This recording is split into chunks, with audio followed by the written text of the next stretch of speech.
আপনাদের ভাইয়া এক মুঠো লাল শাক নিয়ে আসছিল, তো লাল শাকের ভিতরে এই শাকটা দেখে না আমার জিভে পানি চলে আসছে। এই শাকটা কোন অঞ্চলে কী নামে চিনে জানি না, আমাদের ফেনী জেলায় এটাকে বলে হচ্ছে হাইসা শাক। তো এই হাইসা শাকের সাথে হচ্ছে তিতির ডাঁড়া যেটা বলে, কি বলে এটাকে, এটা শাক পুঁটি শাক, এই তিনটা মিক্স করে হচ্ছে আমরা জমিন থেকে উঠাই নিয়ে এসে শুকনো মরিচ দিয়ে ভাজতাম, আমার আম্মু ভেজে দিত। আমরা হচ্ছে মানে রান্না ভাজবার পরে হচ্ছে খালি খালি খেয়ে ফেলতাম, ভাত দিয়ে খেতাম না, এত মজার। আর আমার বিশেষ করে এই শাকটা অনেক বেশি মজা লাগে।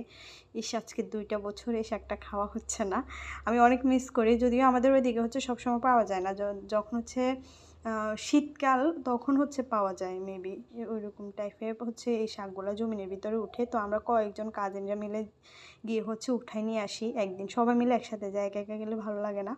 তো এই শাকটা অনেক বেশি মজা। কোন অঞ্চলে কী নামে চিনেন একটু জানাবেন। আমি লাল